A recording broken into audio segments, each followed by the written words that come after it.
Hi, my name is Lindsay Spalding. I use he, him pronouns, and I am the prevention health educator at CARES Northwest. I'm here to talk about a topic that a lot of parents and caregivers find difficult, which is sexually explicit media. We know that for a lot of kids, it's not about if they ever come across sexually explicit media. It's about when will they come across it, because it is so prevalent, whether that is explicit pornography or it's sex in TV shows and movies, or it's just sexual messages and pictures that they see on the internet, or even now on social media, we're seeing more pornography promotion or live streaming that goes on social media that can have some pornographic content. And we know that it can alter brain development, especially for young children. It can alter the view that we have about sex and what it should look like, and also how we view the people that we have sex with, how we treat them. And it can normalize violence, entitlement in sex, and really just give kids unrealistic standards as to what sex should look like. So, what can you do as a parent or caregiver to talk to your kids about what happens if they come across this content? Whether it's because they search something on the internet and it just pops up and it's there, or it is something that they search purposefully, right? Sometimes kids will hear things at school or on the internet that they're like, what the heck is that? I want to know more. And they'll Google it and find some really inappropriate content, right? So what can you do in those situations? We have a couple tips. For young kids, we recommend you talk about internet safety the way you would talk about bike safety or fire safety. So how can we be on the internet in a way that is safe for us and the people around us and the people we're interacting with online? This can look like making sure to highlight to kids that we need to know the people that we're interacting with online, right? Not accepting random friend requests or followers from people we don't know or people we're not sure about. And the most basic rule needs to come down to if they see anything or experience anything that makes them feel uncomfortable or unsafe or just generally confused, that they can reach out to you and talk about it and you can answer their questions and have an open discussion. It's really important as a parent or caregiver too that we can offer that as a non-judgmental conversation without consequences or punishment for seeing content on the internet that maybe have made them feel really uncomfortable, right?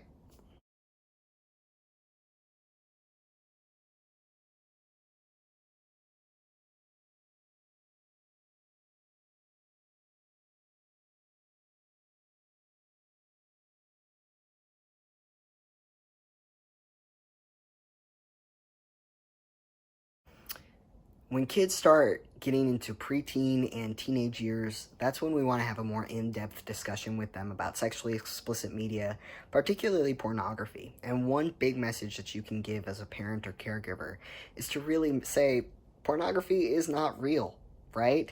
It doesn't have average body types and sizes represented.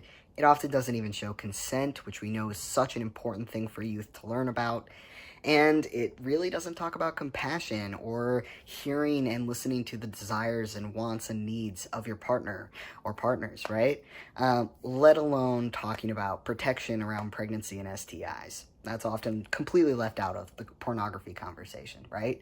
So we want to let them know, hey, these things are still missing. This is not real, and is highly produced with lots of cameras, lots of people behind the scenes that you don't see, right? And is not usually an accurate depiction of what people experience during sex, right?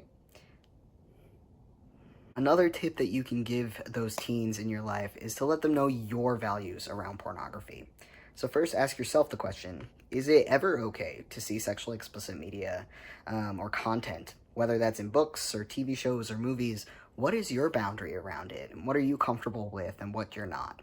And give context to how you came to that decision. What things influence your values around that? And then let them know, how do you communicate those boundaries to other people, right?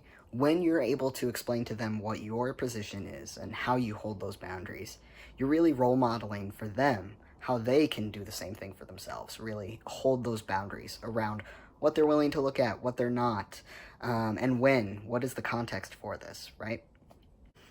And on top of that, encourage them to follow their values online. So once you've talked about what your values are around sexually explicit media, ask them what their values are and have a conversation about what that looks like. And then encourage them to hold those values in real life, in person, as well as online. Because while the internet can feel really manufactured and kind of fake, it's not. It has a real impact on our lives and can hold very real consequences. And then finally, let them know that anytime they come across something on the internet that makes them confused, uncomfortable, unsafe, or if they get into a situation online that makes them feel uncomfortable or unsafe, again, let them know that they can come to you. And again, let them know that that's going to be a non-judgmental conversation without shame, without blame, right?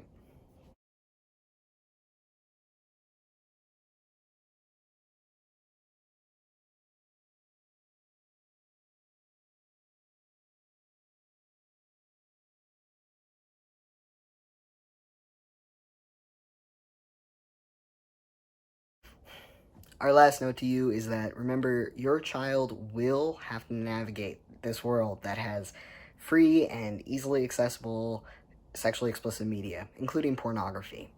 And you have the ability to be there for them as that parent or caregiver in their life that they trust. And you can be there to make sure that they don't have to navigate that alone. Thank you for watching.